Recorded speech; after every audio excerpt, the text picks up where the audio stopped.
Hey guys, what's up, and this is TFE Gaming, and today we'll be checking out the differences between the PS5 version and the PS4 version.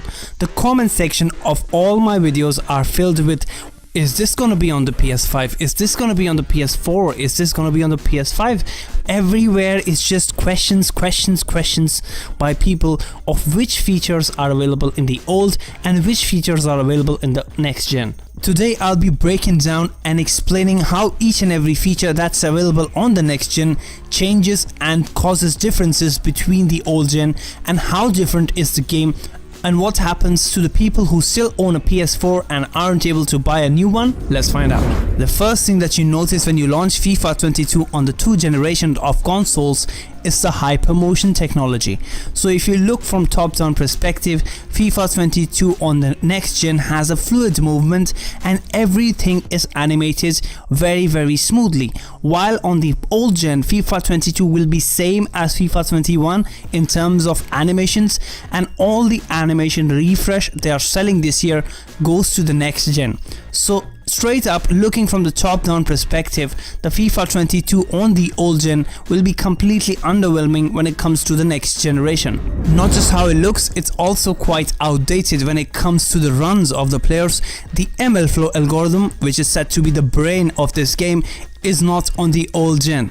I'm quite disappointed, since this is nothing that should be exclusive to the next gen. This is just player runs. Any console can make player runs.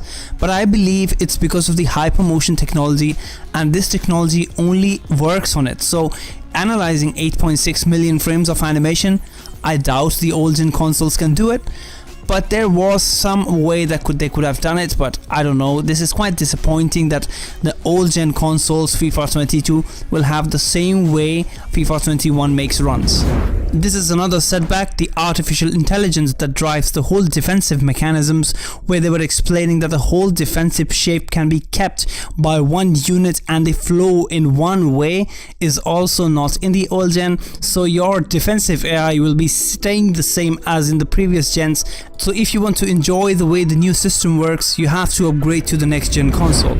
The kinetic air battles feature, where they were saying that you put a ball into the box and 2 players will combine into a new animation and a system that gets triggered and decides which player wins the ball in the air, is also not on the old gen. Sadly, this kind of feature is something that is not regarding the hypermotion technology.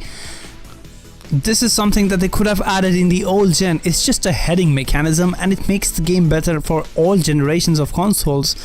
But unfortunately, it's not on the old gen consoles. So if you want to enjoy the new heading mechanism, you have to buy a $400–500 console. Okay, this is a safe one, and you'll be happy if you own a PS4. The player humanization feature, where people point left, right, and like call for the ball, and they say, oh, it's the 90th minute, let's push. Those animations are not on the old gen, but honestly speaking, who cares, right? They don't change the way the game works, so it's fine if these things are not on the old gen. The new composed ball control feature, where they take a touch from their chest, then they take another touch and then they move away, is also not on the old gen, because this feature is actually a byproduct of the 11v11 motion capture and hypermotion technology, so it's kind of obvious that it's not on the old gen. But adding animations to take a touch can be added in PS4, man. Like, that's not difficult. But yeah, EA have chosen differently, and this is not on the PS4.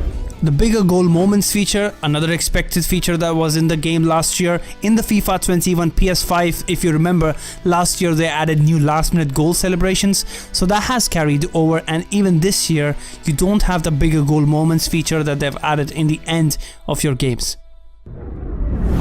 Reading on the EA Sports website in the attacking section, they are saying last year we improved several aspects of the attacking players with position, personality.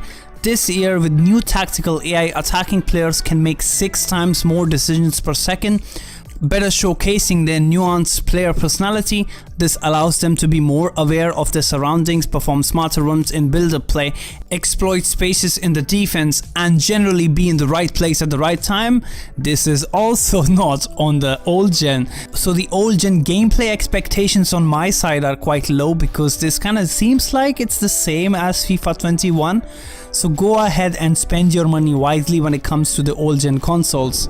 Adding salt to the wounds, even defending is listed here. Your defenders can operate more as a unit with new tactical AI and maintain the shape of the formation while moving across the pitch, cover vacant spaces, mark each defending zones accordingly, and bring more authenticity to their overall defensive shape. So as the tactical AI goes, this is a similar thing. The whole defensive awareness is kind of low when it comes to the old gen. It's gonna be the same like it was last year, so no big expectations from my side for the defensive AI on the old gens. Now listen carefully, if you're playing FIFA 22 on the PS4, make sure you get the standard edition, because then you're not going to be upgrading to the PS5.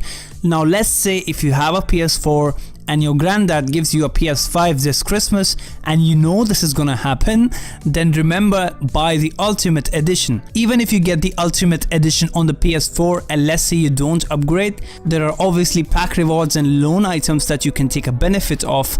But if you buy a standard edition on the PS4 and you buy a PS5 later on, you have to buy FIFA 22 again, remember. So if there is a chance that you'll be getting a next generation console this year, I would recommend get a PS4 and PS5 version, which is the Ultimate Edition.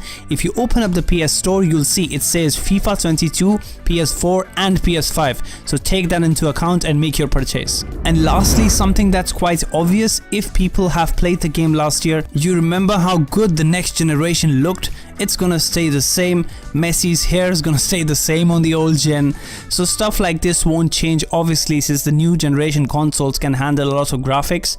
So yeah, the EA Sports game cam that used to make it look like it's a real life match, I doubt it's on the PS4, but I'm not sure about that one, so you gotta check that when you're in the game. Now after all this disappointment, I'll tell you all the features that stay the same in the both generation of consoles, and there are many, so you don't need to be that sad. Explosive sprint stays there, you can have the super knock-on in there, the new attacking tactics remain the same, the shooting mechanics that they've added remain the same, first time skill moves also stay the same, the new skill moves that they've added stay the same, the goalkeeper rewrite, which is surprising, stays the same, they have icon switching in there, the new teammate contained stamina system stays the same, even the new ultimate team structure, the weekend league has changed to a whole week's league, you have a different system of division rivals stays the same, the pro clubs menus stay the same, you can change the customization in the same way. Even create a club is the same on both generation consoles, so the career mode experience will stay the same. They just have a little bit more of cinematics, but that doesn't change anything.